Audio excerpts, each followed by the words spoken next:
think I should begin by congratulating the Delhi High Court for taking this huge step in starting this conceiving of this project and actually executing it for 2 years. Unfortunately, neither Justice Edlaw nor Justice Goga could make it today. They were both part of the SEMS that was responsible for conceiving this project. And Justice Bhatt, who was heading the committee, of course, is now in a different high court. So we could not get any of the three primary actors in this project to be present here. It is, in many senses, this is a landmark project, and as Justice Bhatt mentioned in the introduction to the report, he said this project was conceived because of a comment made by Justice Venkatacharya to Justice Bhatt in a meeting.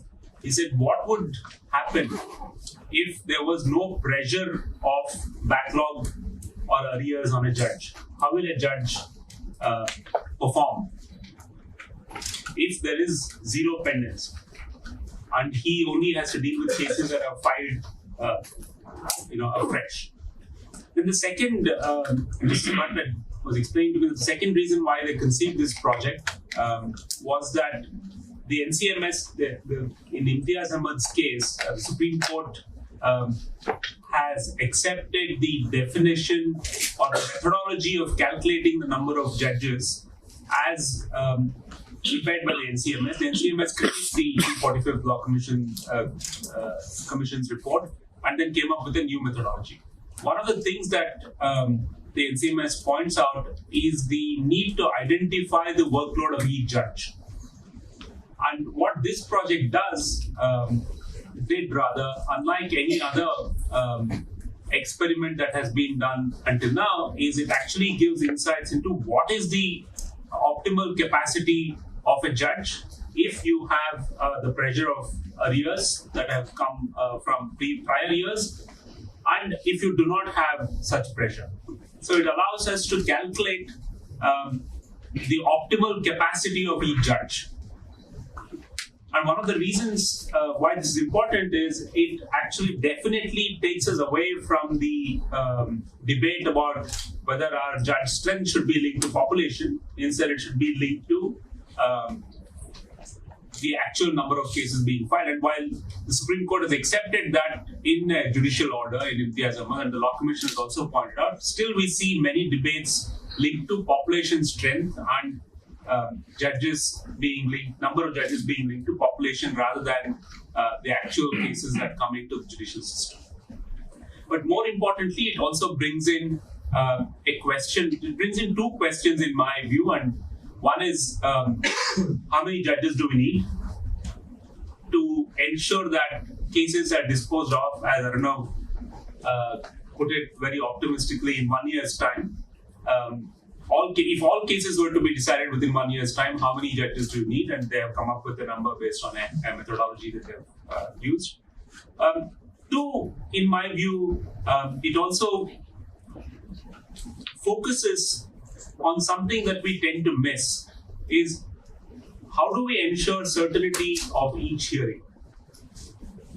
So if we talked about prosecution evidence, we talked about final arguments and the time judges are willing to spend on that. But we also saw the extraordinary amount of time and an extraordinary number of hearings for miscellaneous causes. So how do we manage this? So what should a judge do? So I'm bringing a third element. Judicial time is the key to decide or to take us forward on solving judicial delay. So three elements, according to me, are important. One, how do we calculate the ideal number of judges that we want? How do we ensure that scarce judicial time is used properly? And three, how do we ensure that there is certainty of event? So if a case is listed for a particular matter on a particular day, how do we ensure that that actually happens that day instead of just seeking an adjournment? So according to me, these are the 3 points that we need to that this report highlights, and we probably need to discuss to move the needle forward on the issue of judicial delays. Before I ask this Lokur and Mr. Datar to talk about these 3 issues, I will first request them to give us a few comments or observations that they may have noticed about this report. Justice Lokur was also, responsible for encouraging the development of court log for this project. So it's although we could not get the members of the SCMS today, we are lucky to have Justice Lokur with us for this discussion. This is something which is going to take things forward. Definitely, if this kind of a study is done in different parts of the country, it's definitely going to take things forward. So I think it's when Harish says that it's a landmark project set up on the initiative of the Delhi High Court, I think he's 100% correct, and we need to have similar studies carried out in different parts of the country. Now, so far as this particular project is concerned, I mean, the study in Delhi is concerned, there's one thing which I must say from experience, which is that the district courts in Delhi are perhaps among the best district courts in the country. And I'm not talking only about the judges, but I'm also talking about the infrastructure, the availability of technology, resources, and so on. Now, so therefore, some of these results may sound very good, and for Delhi, it's okay. But if you go to some place like, some of the other states which are not so advanced in terms of judicial infrastructure and, quality of judges and so on, you can never get a result like this. It's just absolutely impossible. So I think that is something which, we must keep in mind, that Delhi does not represent the country. Right? I think that's one thing that should be taken note of, and therefore the similar sort of projects should be taken up in different parts of the country. The second thing is that about the number of judges that are required. I'm not 100% sure about how accurate this study would be. When the report itself says that it is with regard to some cadres, it's not an across the board 43 judges required, and everything is going to be over in 1 year. Now, the reason why I say this is that the economic survey, which was presented sometime back a few weeks ago, comes out with completely different figures. They feel that zero pendency is possible only over a period of 5 years, and you will need a very large number of judges. But of course, that's all over the country. That does not pertain to Delhi.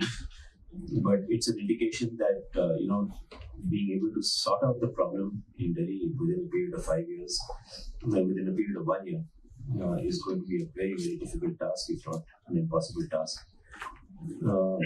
Sometime in 2003, sometime in 2004 or 5, I had done some kind of an informal study about the number of cases that were being filed from 1st of January 2000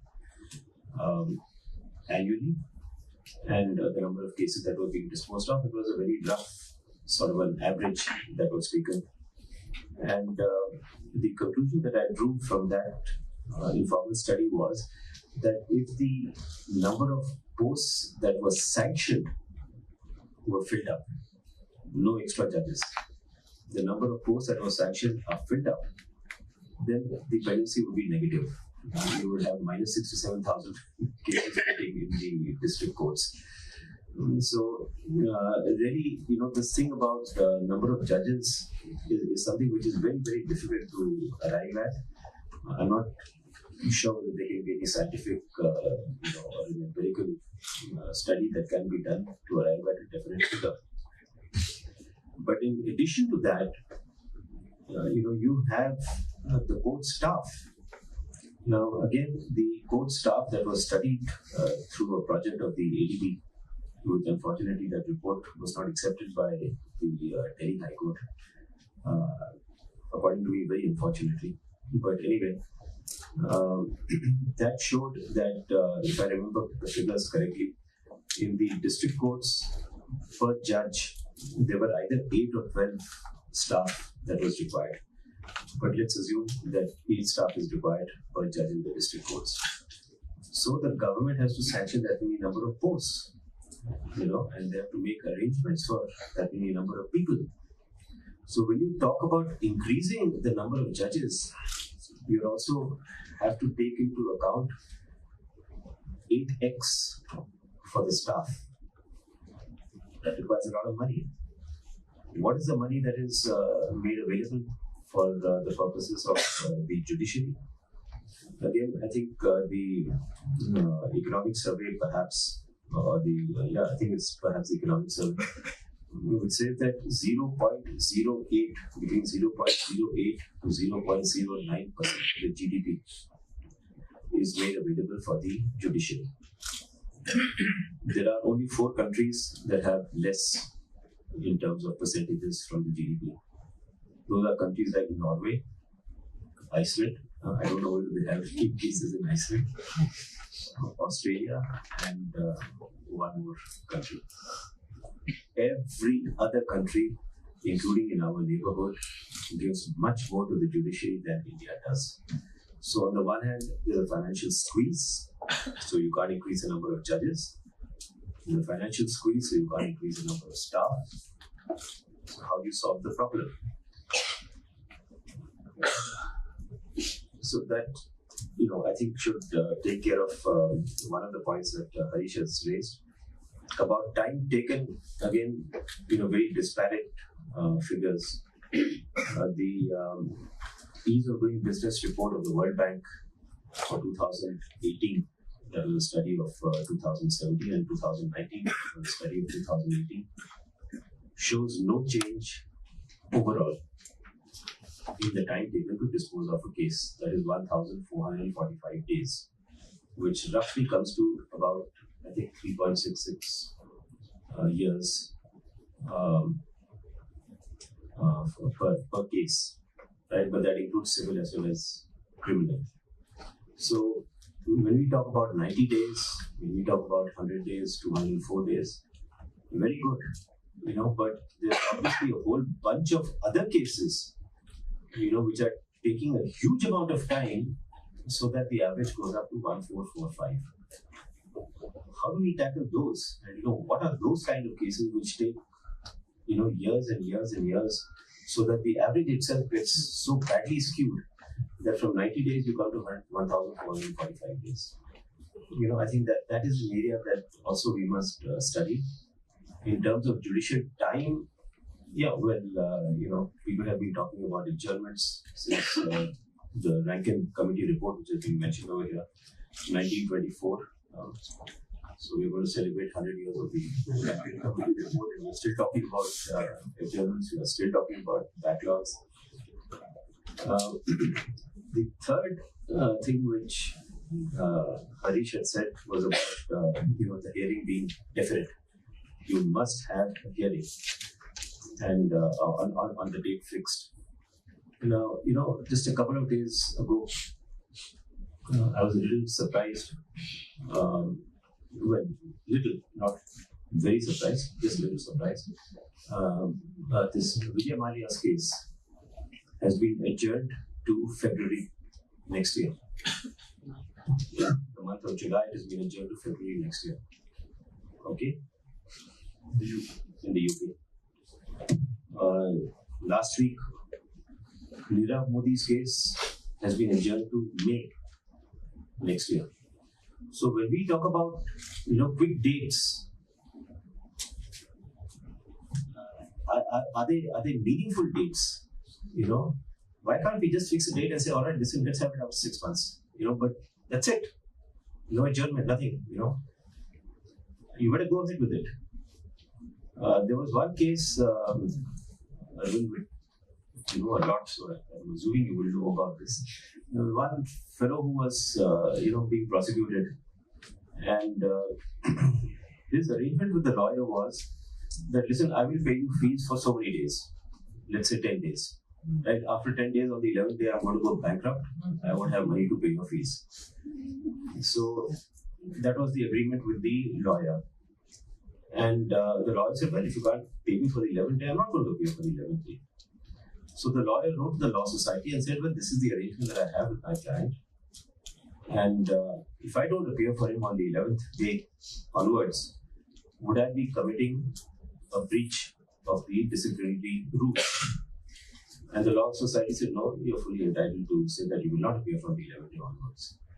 So on the 10th day, this was in the middle of cross-examination. It's not arguments or anything. This was in the middle of cross-examination.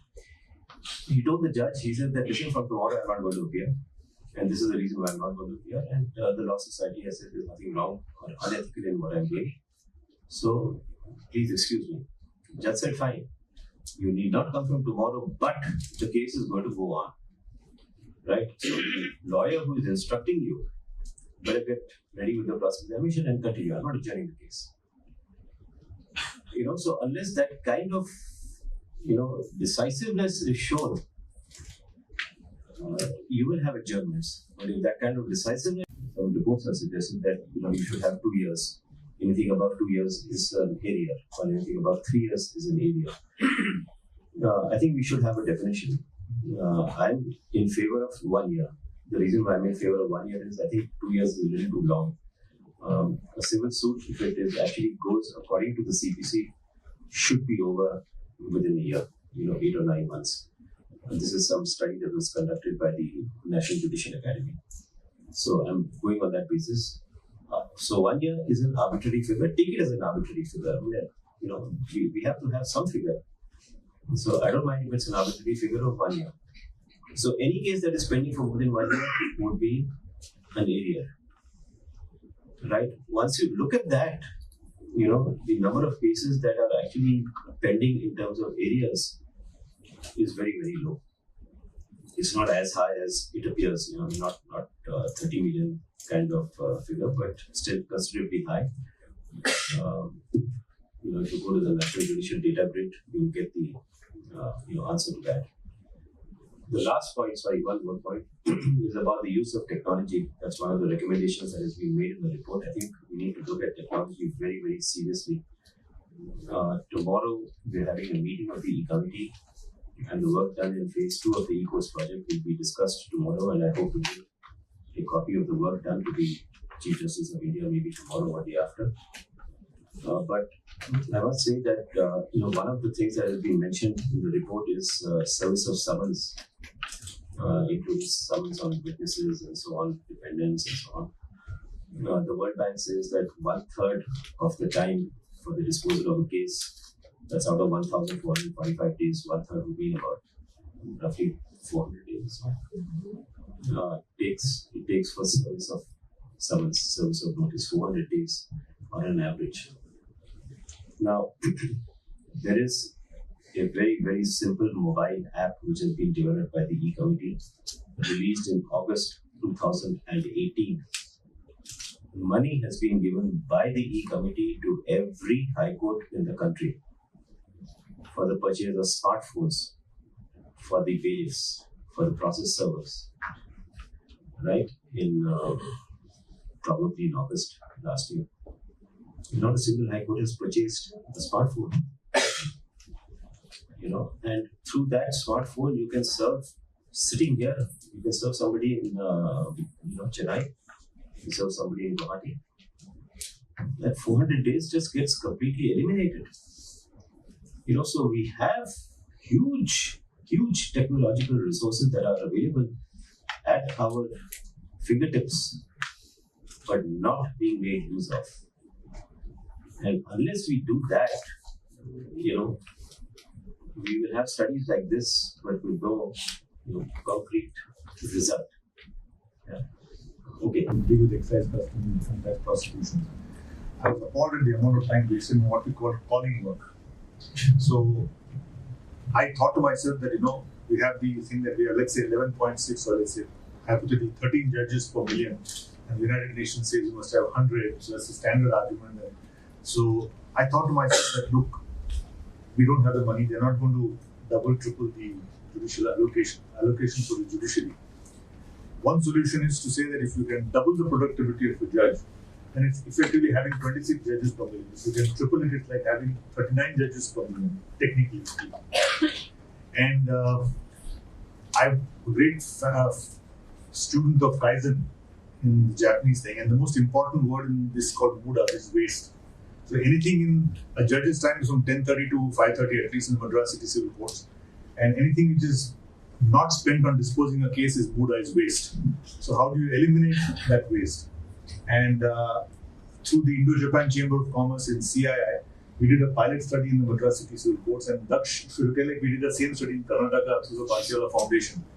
And I tell the audience that we found that 58% of the time of a city civil court, trial court, is wasted on calling board, what we call the case adjourned, call the case adjourned, and 42% of the time is spent on criminal work.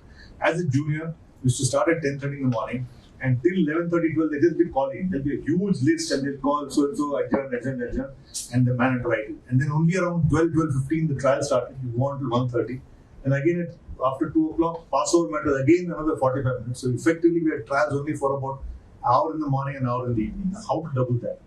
Now, one thing, I don't know if you can think of what thought was, why not outsource this kind of thing? Like you have evidence taken by the master courts. Is it possible to have all this calling work done by some retired people? So you will save, just imagine 42% of the time is saved. And in terms of judge fatigue, if you're going to start taking evidence and listening to arguments and tired, you're tired. But if you start off in the morning, that much more time is saved. So I've always thought that, and just as AP Shah gave us encouragement, we had a project, it was going to be a budget of 5 lakhs or 3 lakhs.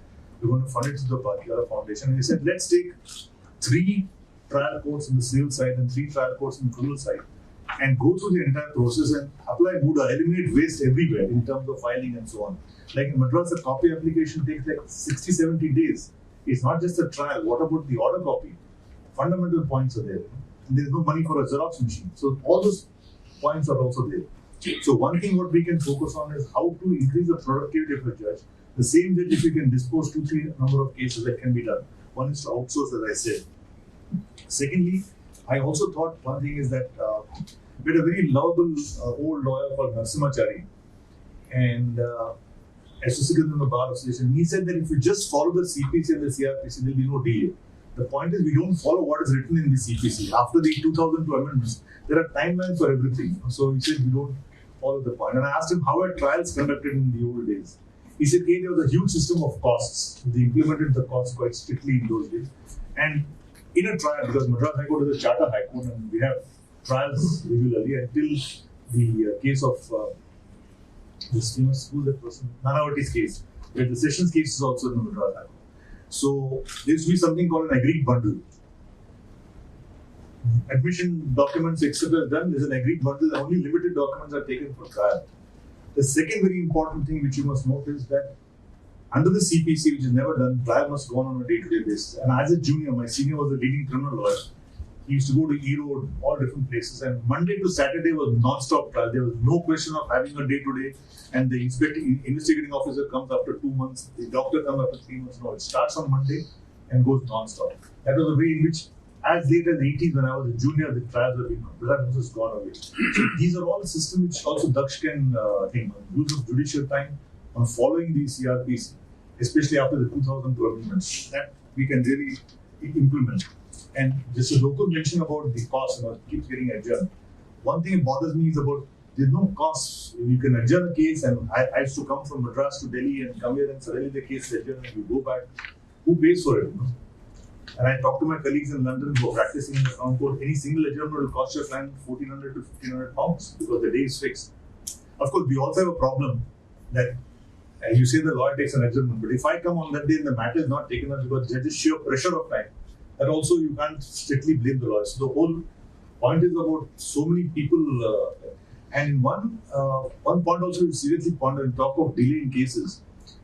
In one of the seminars I participated in the National Judicial Academy, Justice Sinha gave a very important figure. He said we worry about the arrears. You should say you worry about the number of filings per million in the population, which is much less. There are more filings per million in Singapore than there are in India. So people now today say that today, like my son tells me, if somebody doesn't pay him 3 lakhs, he said there's just no point going to court because I'm never going to get my money. So this is a very important point. See the number of cases filed per million. That is very low in India. So talking of arrears, many people are not simply going to courts because they say there's no point at all. And I've spoken to some police officers in Madras who are in the IPS and so on. A major point is the witness comes once, doesn't get the witness bata properly. Third time he doesn't turn up. In many cases end in acquittal because he has come 2-3 times. He's selling coconuts somewhere or selling some fruits. He's an eyewitness. How many times can he come from Trichy to Chingalpet? Twice, thrice? That's all. Nobody gives him any money for the bus fare and so on. It's all on paper you're supposed to give, but nothing happens. So that's another practical difficulty. I would summarize that as far as you're doing a fantastic job. As just Lokur mentioned that Delhi is a much better place. I tell you, I have a habit wherever I go, I normally go to the court in that city, much to the horror of my wife, but I make it a point to go to the court. So I've gone to I just love to go and see the house of court in that particular city. So I'd gone to Bharatpur to see the bird sanctuary, and I just went into the sessions court there in Bharatpur, and I was horrified. There were no tables and chairs. And to my shock, the judge was there, a lawyer standing on that, the old clubs you got that newspaper. He's sitting and talking like this to the judge. One witness is being examined simultaneously. There's a little dog sitting at the entrance of the court. So this is the state in many places. Tamil Nadu, of course, is much better, not as good as Delhi, but we do have much better courts, and the government has spent money on updating the courts and so on. So your project is on fresh courts. We have to work projects on pending courts, and we have to see what kind of cases are also. The other thing which you must also highlight is when we had this Kaizen project, the committee of judges in Madras, they said that there is another huge. See, you make a law without asking for the impact of that particular law. I was told in the UK there is a complete study, especially in tribunals, what could be the possible cases. Now, when you made Section 138 as an offence, nobody expected the avalanche of cases in courts, and many people say that just 138 and 498 domestic violence cases, 70-80% of time is gone on that. So there's no time for the regular cases. So one is to how to prevent the case from starting first. That also Daksh can see how many cases are avoidable. Now, for example, fortunately, good thing is that from when I was a junior now is chief examination is virtually gone. Everything is proof evidence. So after the 2002 amendment and even in the 138 cases in Madras, at least in the magistrate courts, there is no chief examination. So that's a tremendous saving of time. And actually, I feel that the only place where proper civil court goes on is before the arbitrators. Nowhere else you can get a proper trial because in the Madras High Court, the evidence is taken by a master. And what will the judge decide the demeanor of the witness, God only knows. And we have got a patent case remanded by Kajju. 9 years, the evidence is still going on between 2-stroke engine and 4-stroke engine on a patent matter. So we talk in terms of time, what do you do? So thanks a lot. Different strokes. Lovely series. So I think, but other thing I'll ask just Lokur is why can't there be a mandate to the High Court to file a report? Why haven't you implemented the mobile app? Why haven't you done some kind of follow up on that? So I would just summarize my thing by saying first analyze judicial time. If a lot of this basic work can be outsourced and given to some other or retired officer who can do it, you'll have 4-5 hours of trial work actually in the court rather than 2 hours. And secondly, a system of costs. And thirdly, infrastructure of course can be